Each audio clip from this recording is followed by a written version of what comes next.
Okay, magandang hapon po sa inyong lahat.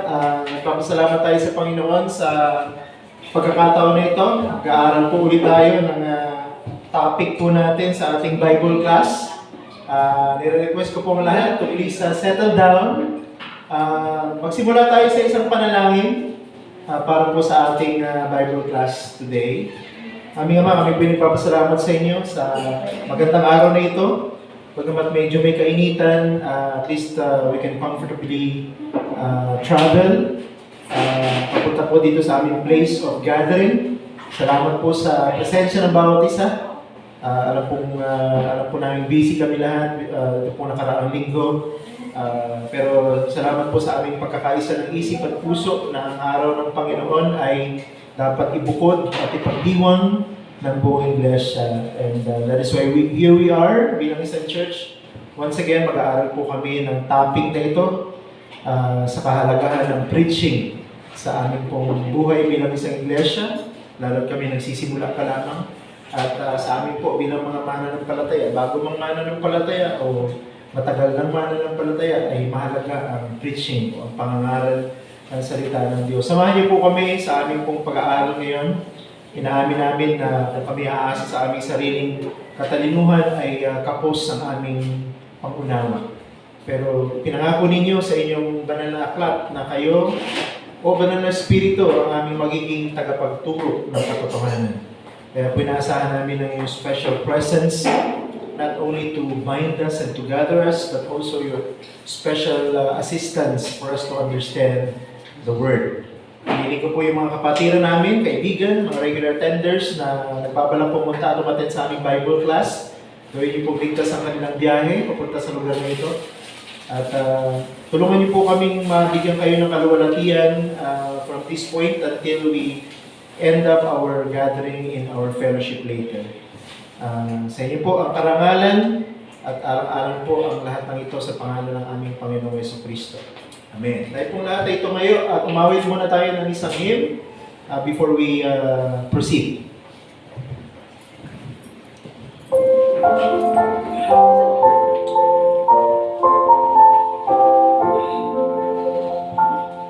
O sambahin natin, dakilang hari, ating awitin, kanyang walhati, handungan panggulan at huwag kailanman, irawan ay ringan, papuri ang sinkron.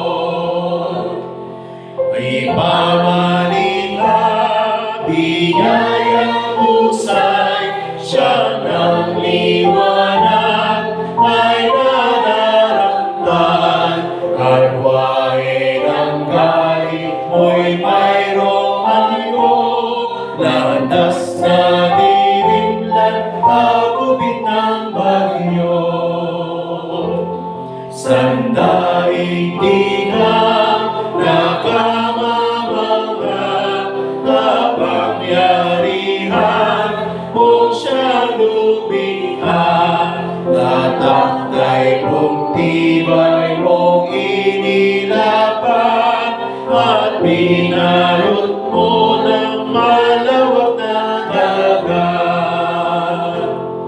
Ang pagkalinay di maambing, nasa liwanag, nasa hangin din. Mabundok at parang pumapailan lang, nagiging hamog at iniuulan. Taong mahina, kami ay lupa, asa sa awa, o Diyos lamang. Magpapalamoy hanggang katapusan, aming tanggulan ka't aming kaligtasan. Okay, makakuna po tayo. At pinagpapatuloy po natin yung ating pong bagong short series patungkol po sa kahalagahan ng preaching or expository or expositional preaching sa buhay ng iglesia at ng mga miyembro ng iglesia. Ito pong topic natin ay kasama pa rin po dyan sa paksa na yan at ang pamagat po niya ay actually tanong na nasagutin po natin sa tulong ng Panginoon sa ating pag-aaral. Why you are responsible for your church's teaching. Diba kung karaniwan, pag pinag-usapan yung sino ang nanganalaga ng mga tinuturo sa iglesia, madalas ang laging sagot natin ay ang pastor. Ang may katungkulang mga laga, magbantay ng kung ano mang naririnig sa pulpito o itinuturo sa mga miyembro ng ating iglesia. Bagamat yan ay totoo, kalahati lang po ng katotohanan yun.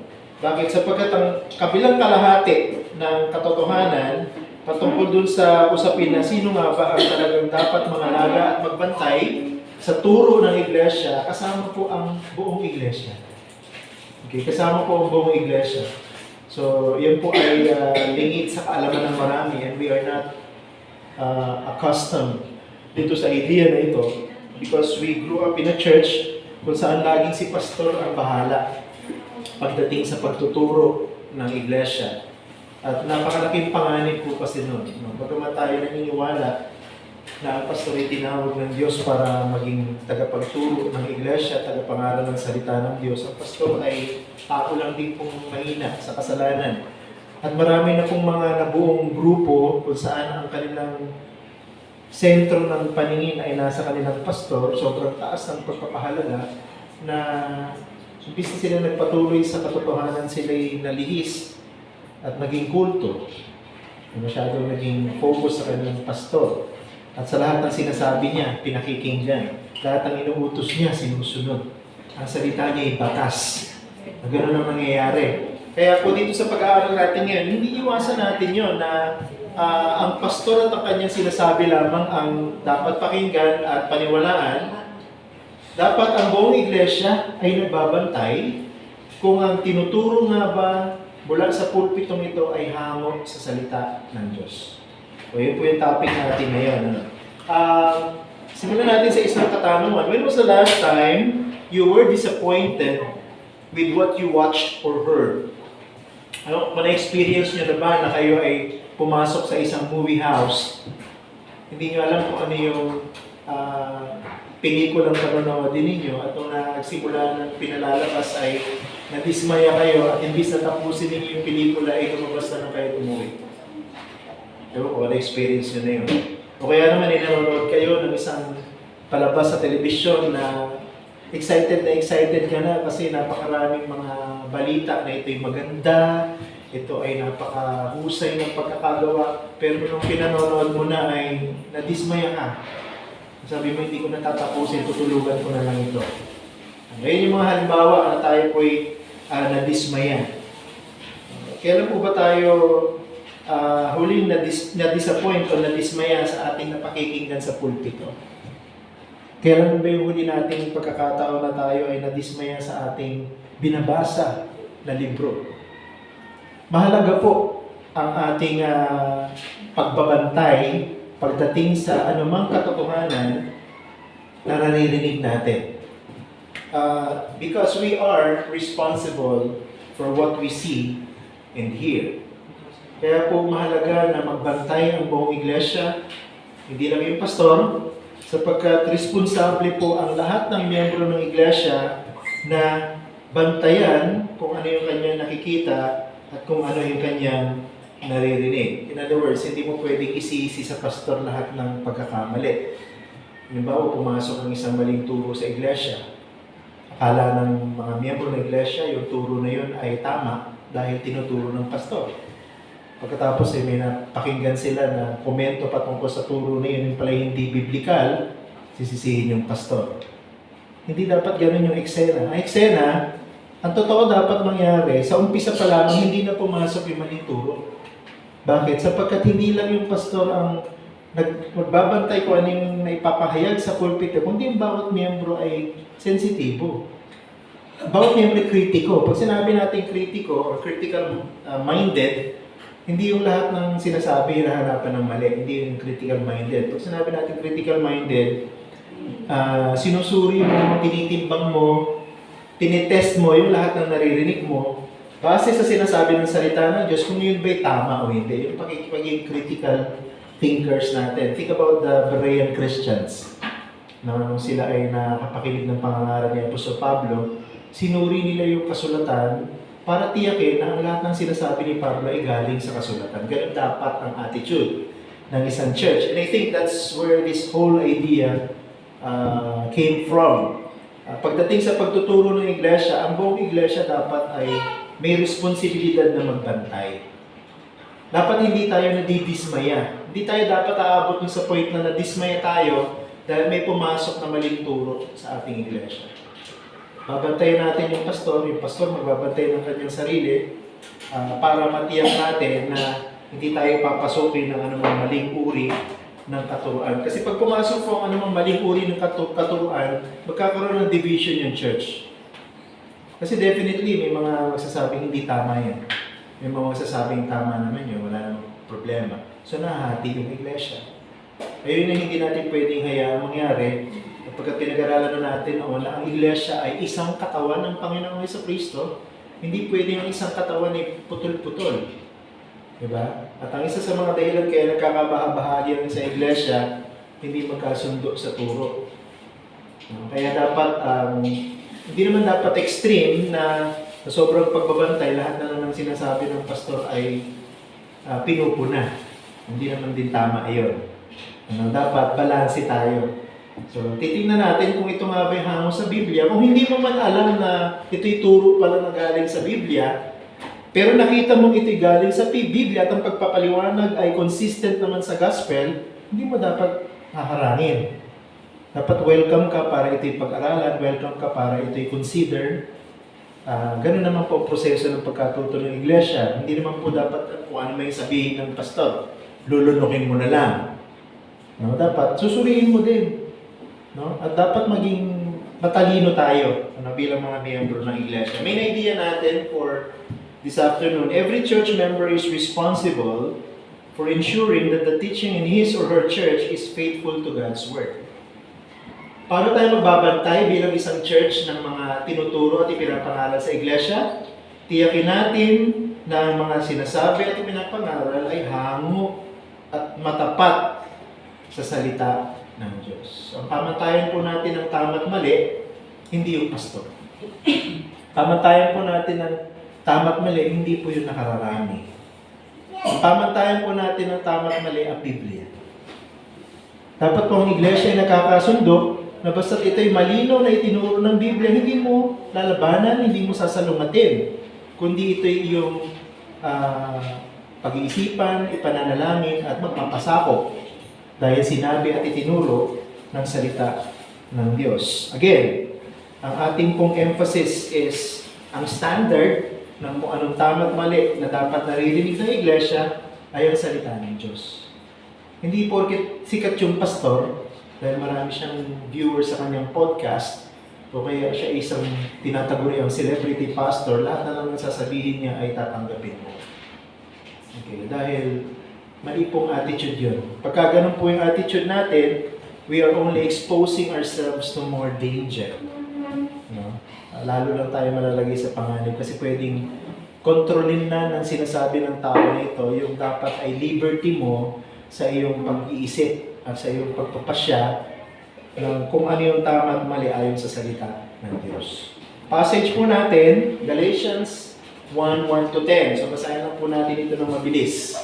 So hatiin natin 1 to 5. Pabasa natin kay Mitch. Okay lang? Okay lang ba, Mitch? Galatia. Tagalog ba yan? English. Tagalog. Galatia 1:1 to 5. And then Galatia 1:6 to 10. Pabasa natin kay Gewel.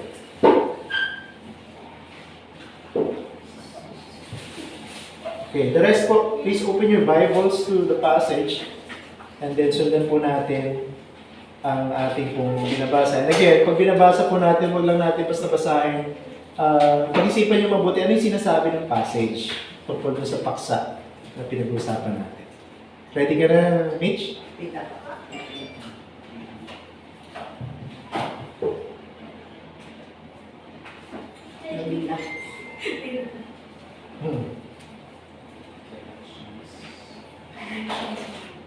Okay. Ratio 1 to 5.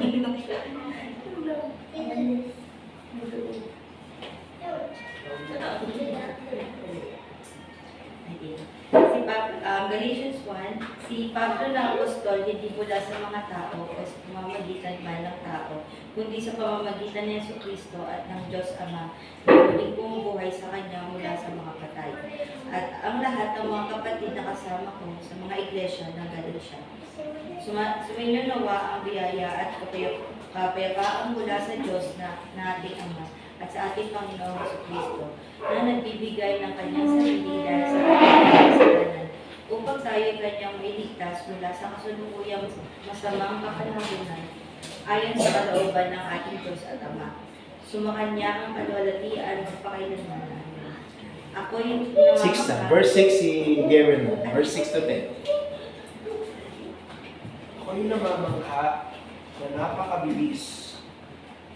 Inyong iniwan siya na tumawag sa inyo sa biyaya ni Kristo at bumaling kayo sa ibang ebanghelyo. Hindi sa may ibang ebanghelyo, kundi mayroong ilan na nanggugulo sa inyo at nagnanais na buluktutin ang ebanghelyo ni Kristo.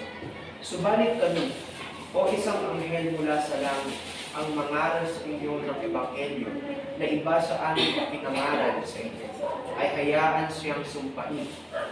Gaya na kaming sinabi noong una, at muli kong sinasabi ngayon, kung ang sino man ay mangaral sa inyo ng ebanghelyo na iba kaysa inyong tinanggap na ay hayaan silang sumpain. Ako ba'y naghahangad ngayon ng pagsang-ayon ng mga tao o ng Diyos? O sinisikap ko bang bigyan lugod ang mga tao? Kung ako'y nagbibigay lugod pa rin sa mga tao, hindi sana ako naging katipid. Okay, maraming salamat. So makikita ninyo, itong passage na ito ay very clear. Patungkol po dito sa topic natin na bakit responsable ang buong church pagdating sa mga pagtuturo at pangangaral na tinatanggap niya mula sa kanyang pulpito. So yung ating pong unang katanungan ay matatagpuan dun sa verse 2 ng ating passage. To whom does Paul address his letter? What implications does it have for how we read this passage? Kanino po isinulat ni Apostol Pablo ang sulat? Pagkaraniwan, ganito yung opening ni Apostle Paul sa kanyang mga letters. Ano kung sabi sa verse 2? Sabi niya, sa verse 1 ay, si Pablo na apostol, siya yon. And then pagdating sa verse 2, at ang lahat ng mga kapatid na kasama ko sa mga iglesia ng Galatia. Yung po bang pastor ng iglesia sa Galatia ang sinulatan ni Pablo? Hindi. Ang sinulatan ni Apostol Pablo malinaw sa mga kapatid na kasama ko sa mga iglesia ng Galatia. So ito pong letter na ito was specifically addressed to the members of the church at Galatia. Hindi sa pastor. At kung papansinin niyo mabuti yung mga talata na sumusunod, makikita niyo ang diin ng mga sinasabi ni Apostol Pablo ay may kinalaman sa mga miyembro ng iglesia, hindi sa mga pastor. Hindi po tinatanggalan ni Apostol Pablo ng responsibilidad yung pastor kasi bawat iglesia may pastor. No? At hindi iniiwanan ni Apostol Pablo ang isang iglesia, siya man ang nagtatag ng iglesia o hindi, na walang pastor. Leader talaga ang pastor. No? Siya yung shepherd, siya yung taga-guide ng iglesia. Pero pagdating sa usapin na ano nga ba ang turong niyayakap ng iglesia, hindi po sa pastor lamang at sa kanyang balikat ito nakaatang, kundi sa buong iglesia. So, anong implication yan sa atin? No? Nung sinabi na po sa Pablo na siya'y sumusulat sa mga miyembro ng iglesia sa Galatia, Anong implication niya? What does that mean? Bakit tinuko niya yung mga miyembro na kanyang sinusulatan at hindi yung pastor lamang? Ngayon kasi nangyaring ugali ng mga iglesia sa pastor sumusulat. Pagkatapos, pastor ang nag-decide kung yung sulat na yon pararatingin niya sa iglesia o hindi. Pero dito, nung sumulat si Apostol Pablo, hindi niya nga binanggit yung pastor. Nabanggit siya ng mga pastor. Halimbawa, si Timoteo, si Tito, kaya mga pastor ng mga iglesia nila yan. Pero, dito sa Galatia, wala siyang binanggit na pastor. Ang tinuro niya buong iglesia. Pero kasing issue dito yung pag-usapan natin mamaya. Nagkaroon ng problema ang iglesia dahil pumasok ang maling gospel. So, anong implication nito? Bakit tinutukoy ni Apostol Pablo, particularly yung mga membro? Sapagkat ang mga miyembro ang responsable kung bakit nagkaroon ng pagpasok ng maling turo sa iglesia. Hindi po pastor lang. Totoo, meron pong malaking pananagutan ng pastor sa harapan ng Diyos. Pero yung pananagutan ay hindi lang pwedeng sa pastor. Ang pananagutan ng lahat ng tinuturo at pinapangaral sa iglesia para sa lahat ng miyembro ng iglesia. Kaya dito, ang sulat ay para sa mga kasamahan niya, sa mga miyembro ng iglesia sa Galatia. So, point. Huwag natin kalilimutan, tayo ay may malaking pananagutan sa kung ano man na ipangangaral sa pulpitong ito. Tayo, lahat tayo, ng mga miyembro ng iglesia. And reminder, ang pastor, kahit na siya ay pastor, ang kanyang opisina ay espesyal, siya po yung miyembro pa rin ng iglesia.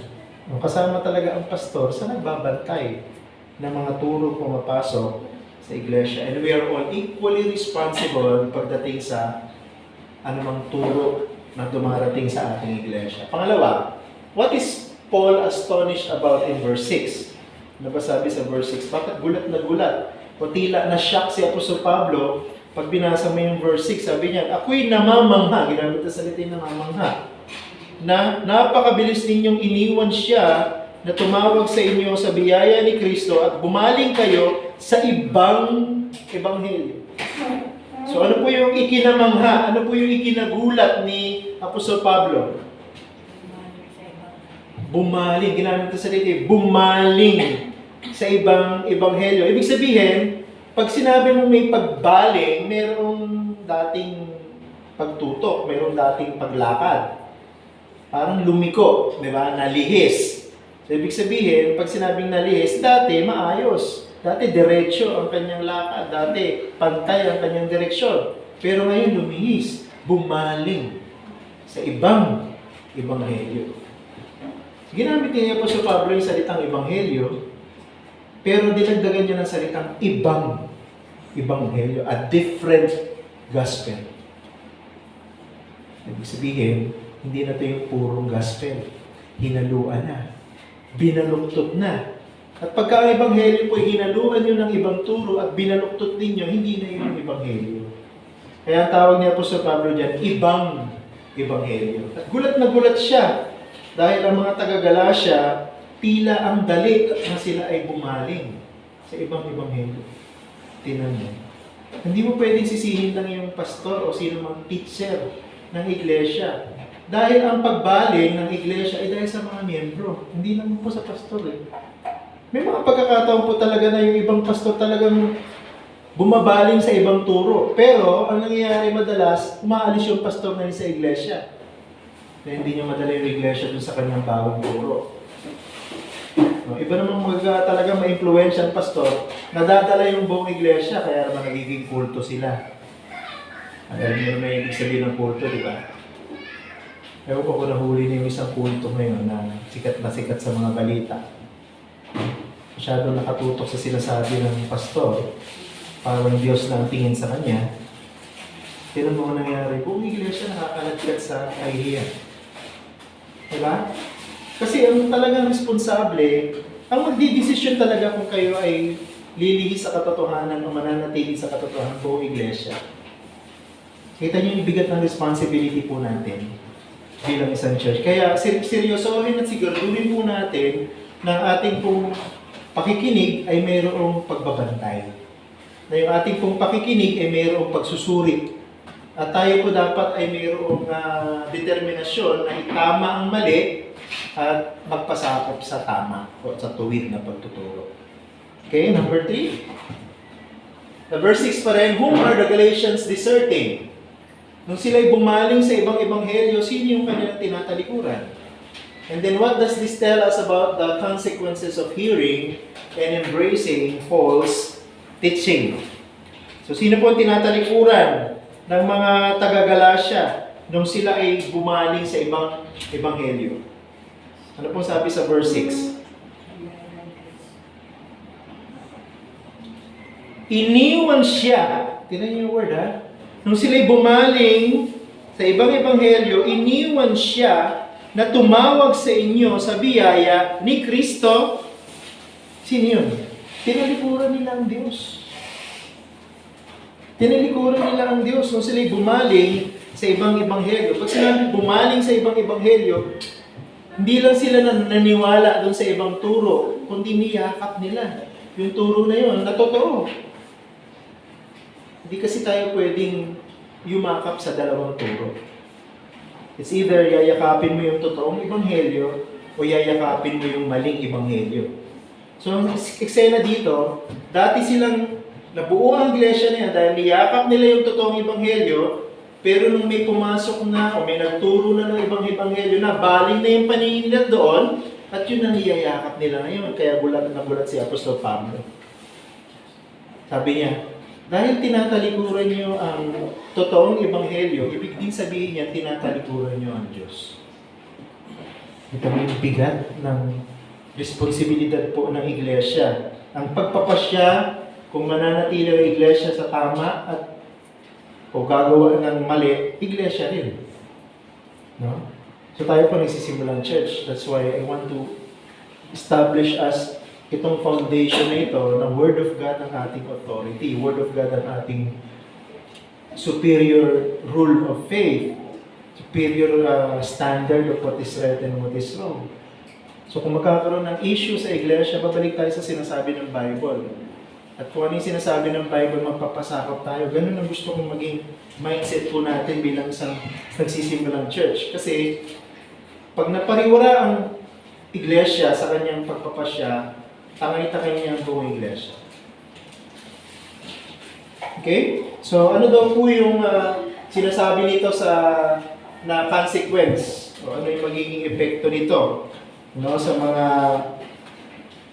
tumatalikod sa totoong ebanghelyo.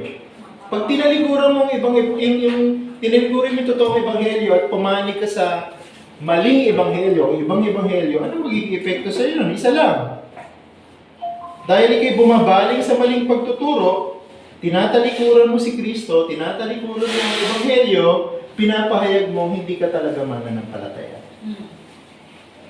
Ganun po kabigat ang issue ng pananatili sa tamang doktrina, pananatili sa tamang ebanghelyo, at pananatili sa tamang turo ng salita ng Diyos. Next. Galatians 1:8-9. On whom does Paul pronounce a curse twice? Binabasa natin yan, mayroong sinabi dyan paulit-ulit, siya'y sumpain. Siya'y sumpain. Sino daw po yun? What does this teach us about Paul's understanding of the gospel? Pakibasa nga ulit yung verse 8 and 9. Patilin.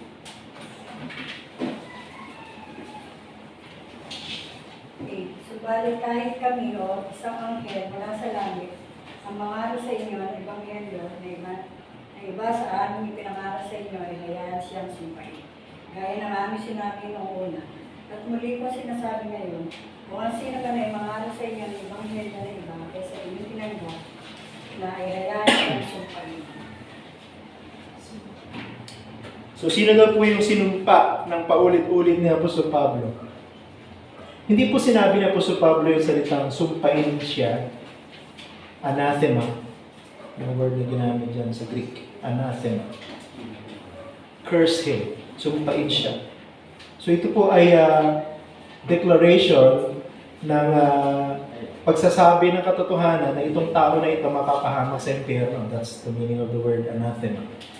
It's eternal condemnation. Sino po yung tinutukoy? Siya o sila na nagtuturo ng ibang ebanghelyo.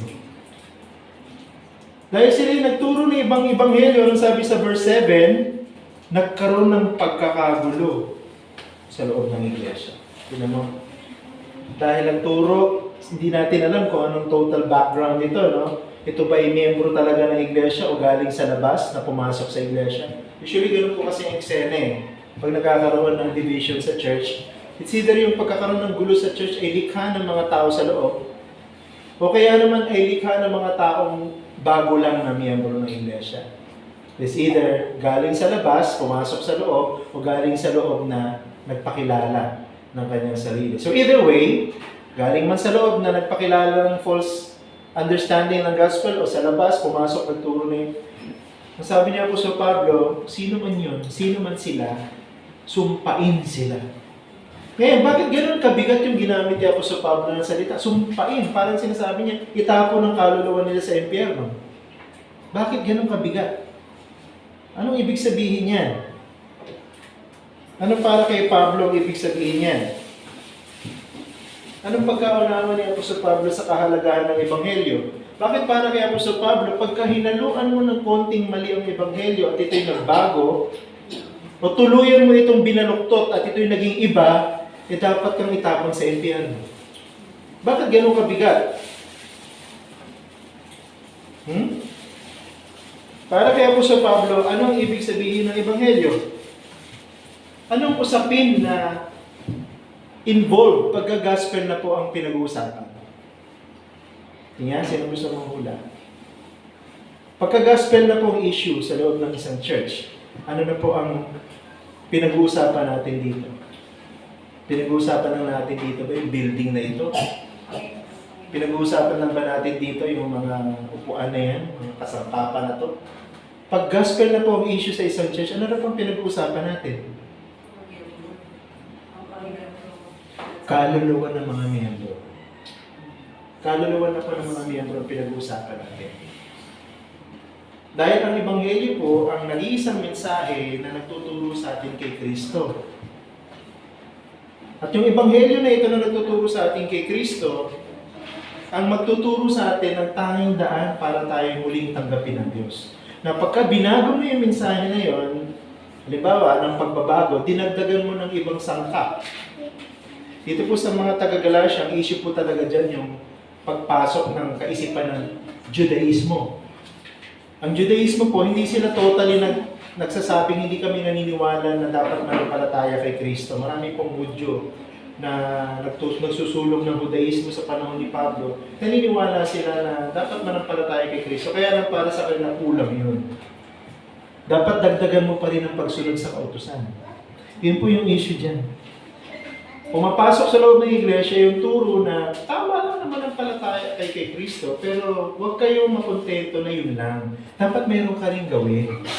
Dapat meron ka rin contribution. Hindi naman fair na Diyos lahat ang gagawa. No? Kaya sabi na dapat mag-effort ka din. Diba lagi natin naririnig yun? Tanggap ka na ng tanggap. Dapat mag-effort ka rin magbigay. Anong sinasabi ng mga maling tagapagturo? Dagdagan mo ng mabuting gawa, sundin mo ng perpekto ang kautusan. Yung mga hentil na hindi tuli, magpatuli. Kasi sa mga Hudyo, isa sa mga hakbang para masunod ang kautusan, sundin yung mga tipanan. At ang isa sa mga tipanan, tandaan nyo kay Abraham, yung pagtutuli. Kung ikaw yung hentil, hindi tuli, kung gusto mo talagang maging ganap na Kristiyano, huwag ka lang manampalataya, magpatuli ka din yung mga ganong issue. Huwag ka na rin kakain ng dugo, huwag ka na rin kakain ng ganito. Sundin mo yung ritual ng Sabat, sundin mo yung pag-aalay sa templo, wala naman ng templo. No, so, yan po yung pagbabago at pag-iiba ng Ebanghelyo. At sabi niya po sa Pablo, kaluluwa ng mga miyembro pinag-uusapan natin dito. Hindi na lang basta-basta. Kaya para kay Apostol Pablo, kung ang kaluluwa ng isang tao ay ipapahamak dahil sa maling pagtuturo, kung sino man yung nagtuturo at nangangaral na yun, sumpain. Ganun kaseryoso ang Ebanghelyo. Dapat ganun din tayo kaseryoso sa Ebanghelyo. That is why we must defend the gospel no matter what. Kung nakikita mo na sa social media na binabatikos ang Ebanghelyo at ang mga mananampalataya ni Kristo, dapat magsalita ka. Ipagtanggol mo sa iyong abot makakaya ang Ebanghelyo ng Panginoon. Dahil ang totoong Ebanghelyo ang magdadala sa atin kay Kristo. Pag binago mo yan, lalayo ka kay Kristo at mapapahamak ang kaluluwa mo. Kaya ganito ka-importante kay Pablo yung issue ng gospel. Galatians chapter 1 verse 1 and verse 8. For whom does Paul derive this or his authority? Does this mean that everything Paul says is automatically true? Ano po sabi sa verse 1? Si Pablo na apostol, hindi mula sa mga tao, o sa pamamagitan man ng tao, kundi sa pamamagitan ni Jesucristo at ng Diyos Ama na muling bumuhay sa Kanya mula sa mga patay. Verse 8. Subalit kami, kahit kami, o isang anghel na mula sa langit ang mangaral sa inyo ng Ebanghelyo na iba sa aming ipinangaral sa inyo, ay hayaan siyang sumpain. Kanino daw po nanggaling ang otoridad ni Apostol Pablo na mangaral? Sabi sa verse 1. Siya po ay apostol, hindi dahil sa tao o sa pamamagitan man ng tao, kundi sa pamamagitan ni Jesucristo at ng Diyos Ama. Tinawag si Apostol Pablo ng Diyos. Tinawag si Apostol, sinugo si Apostol Pablo ng Panginoong Jesucristo. Tatandaan niyo Acts 9, yung eksena papunta sa Damasco. Ipakita ang Panginoong Jesucristo kay Pablo, tinawag siya, naging born again siya doon. And then from that time also onward, siya'y sinugo. Sabi, di ba, magiging apostol kita. Magiging servant kita. Marami kang paghihirapan para sa pangalan ko. So, kanyang authority, sinasabi niya dito, hindi ako nagsasabi ng ganito, sumpain sila dahil lang gusto ko. O kaya dahil lang naisipan ko. Kaya ganito katindi yung kanyang galit sa mga taong bumabago sa Ebanghelyo sapagkat tinanggap niya mismo mula sa Panginoong Jesucristo ang Ebanghelyo nito na kanyang ipinangangaral. At kung sino mang tao, sabi niya, kahit ako, mangangaral sa inyo ng Ebanghelyong iba dun sa una niyong narinig na Ebanghelyo, sumpain siya. Kita mo? Kahit siya. So, ibig sabihin, bagamat siya'y sinugo ng Panginoong Jesucristo, siya'y tinawag ng Diyos para maging apostol, hindi po lahat ng sinasabi ni Apostol Pablo tama. Pati siya nilalagay niya yung sarili niya dun sa pagbabantay ng mga tao sa iglesia na bantayan niyo yung sinasabi ko. Dahil kung magsasabi man si Apostol Pablo ng lihis dun sa original na tinuro niyang gospel, kahit siya pwedeng sumpain. Ganun po kabigat. So, ganoon din po sa panahon natin ngayon. Kahit na po pastor yan, kahit na siya yung nagtatag ng iglesia na yan, kahit na marami na siyang paghihirap para sa iglesia na yan, hindi ibig sabihin lahat ng sasabihin niya tatanggapin ng miyembro. Dapat susuriin, babantayan, susukatin sa liwanag ng salita ng Diyos. Kung ang pastor ay nagsasalita ng mga bagay na hindi na tinuturo ng Biblia, pwede siyang sawayin. In private, of course. Huwag niyo naman sawayin doon sa mismong worship service. Pastor, mali sinasabi mo. Huwag niyo naman ganon. Ano? Bagamat may mga excel na akong saksihan na ganyan talaga. Pero hindi dapat nangyayari. So if you want to correct your pastor, or posible kasi na misinterpret mo lang yung sinabi niya, mag-usap na lang kayo ng private. Kasi dapat yung pastor din, pagka siya ay talagang mali yung sinabi niya, i-admit niya na mali siya. Halimbawa, ako, minsan nagturo ako ng Sunday school. Merong lumapit sa akin, sinabi sa akin, Pastor, mali yung reference na nilagay mo sa PowerPoint mo. Sabi mo nga, mali. Sorry. Aminin mo na mali ka. Huwag mo nang pagtanggol na mali ka. Buti nga may nagbabantay sa mga tinuturo ng pastor. Okay, next. What does this verse 1 and verse 8 then? What does this say about the authority of pastors and elders today? Where does it come from? How is that both similar to and different from Paul's authority? So yung mga pastor po ngayon, hindi po apostol. Okay, yung mga pastor po ngayon, hindi propeta. Yung mga propeta po ay luma at bagong tipan, may mga propeta. May mga apostol. Pero ngayon wala nang apostol at wala nang propeta. Sino man tawag inaangkin yung titulo siya ay apostol? o kaya siya'y propeta ay isang sinungaling, hindi siya dapat pakinggan ng mga tao. Pero ganun pa man, pinapakinggan pa rin ng marami. Kilala niyo isang apostol? Pag pinanood mo yung kanila, dami tao. No, may mga TV program sila, may mga radio program sila, marami silang pera.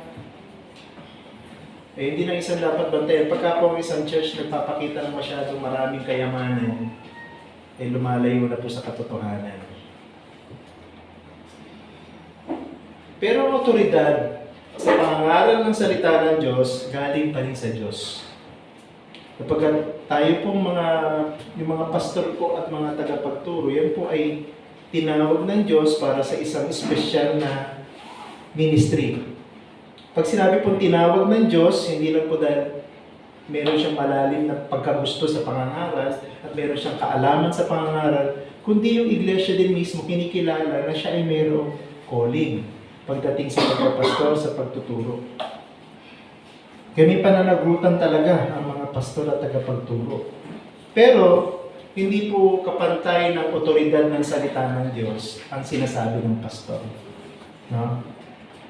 Kahit gaano kaganda pakinggan, kahit na gaano nakakatawa o nakakatouch ang sinasabi ng pastor, tandaan natin, susuriin pa rin natin yung pag sinasabi niya galing sa Bible.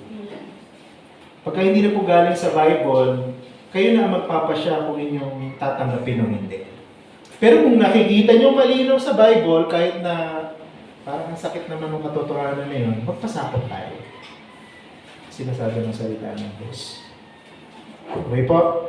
So, hindi na kasing kapantay ng authority ni Paul kasi siya apostle, pero meron ganun pa rin bigat ang authority ng mga pastor at mga leaders ng church ngayon dahil ang kanilang pangaral at ang otoridad nito ay hinahango sa salita ng Diyos.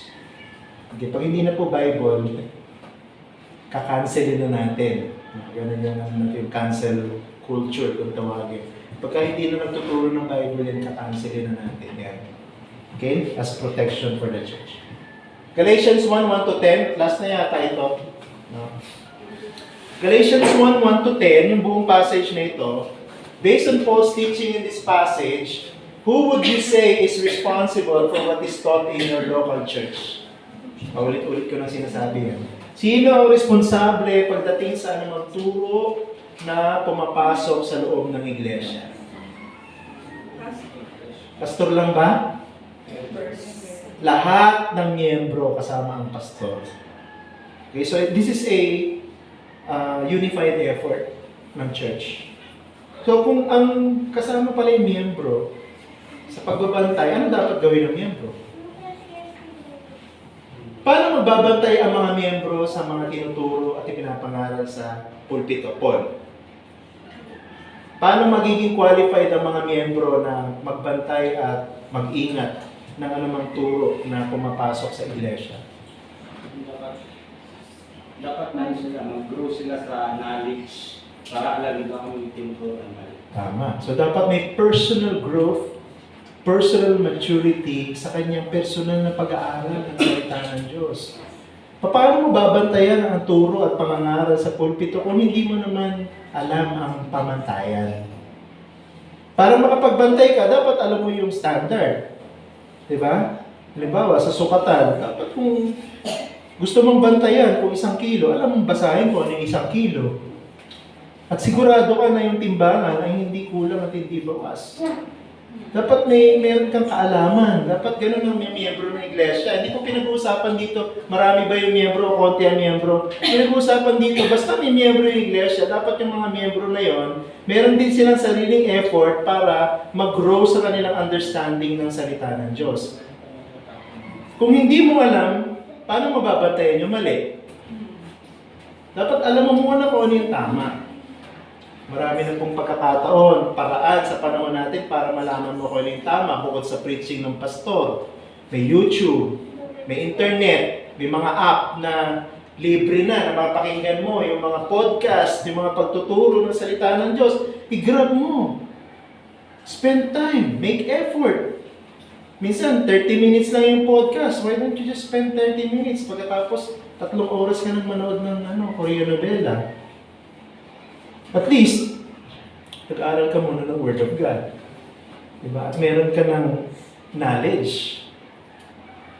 Pero bantayan natin yung ating puso because knowledge, according to the Apostle Paul, puffs up. Ibig sabihin, pagka marami kang alam, yumayabang. Ano? So dapat, yung marami nating alam sa Biblia, hindi tayo magiging mayabang na. Alam mo yung attitude na pag nakikinig, parang mali yun. Mali yung sinabi niya. Ay, hindi tama yun. Parang ganun yung attitude na lahat na lang ng sinasabi, hinahanapan ng mali. Hindi din dapat. Ang ating pong babantayan yung obvious talagang mali. Yung obvious na baluktot. Yung obvious na pagbabago ng Ebanghelyo. Yung obvious na pagtutulo ng false doctrine. Halimbawa, mayroong mga aral sa inyo, invited. Kaya ako talagang very reserved ako pagdating dun sa mag-i-invite. Diba? Kaya sabi ko sa inyo, as much as possible, I will be turning down invitations. Baka mamaya may masabi ko na hindi pala yung tinuturo ng pastor nila. Hindi nag-i-introduce lang ako ng ikagugulo ng iglesia na yun. Eh wala naman tayo may mga pastor na suriin yung sasabihin mo di ba? Basta nagtitiwala sila sa iyo na magpipreach ka ng tama sa salita ng Diyos. Dapat alam ng mga miyembro, susuriin ng mga miyembro. Tutulungan yung pastor. No? Para siguraduhin na i-screen lahat, na-filter. Yung lahat na pumapasok. How can you filter kung wala kang standard of filtering? Ang standard of filtering natin, dapat your own understanding of God's Word. Spend time with it. No? Yung devotion po ninyo, kailan kayo huling nag-devotion? Mga anak pala yung tinatanong, anong devotion mo this week? Magkapag-devotion ka na ba? Alam ng mga anak ko yan. Kasi napakahalaga po nun, no? Na hindi po tatay mo pastor, no? Nag-preach, okay na. Satisfied ka na? Hindi. Dapat nag-aaral ka. Personal. You feed yourself. Okay? Conclusion. Trina.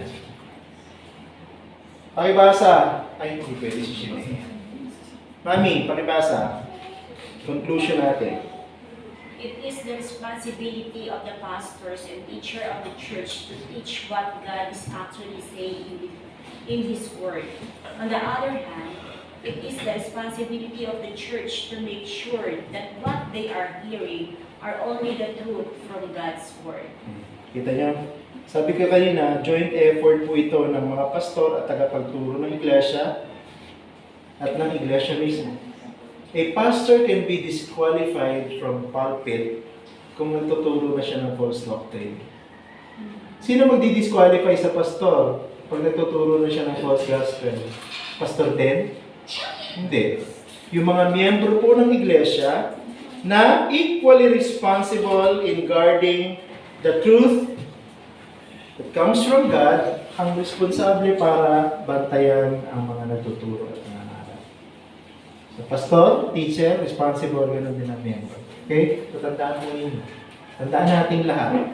Pantay-pantay ang ating responsibilidad pagdating sa anumang pinapangaral at itinuturo sa pulpitong ito.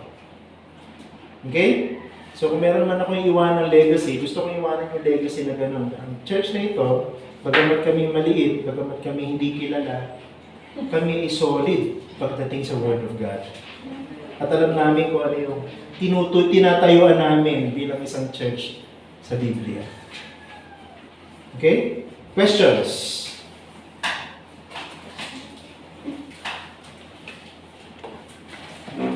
So magpapahinga po muna tayo, 3:30 ay magpo-proceed na po tayo sa ating pong pagsamba ngayong hapon. Maraming salamat po sa inyong pakikinig.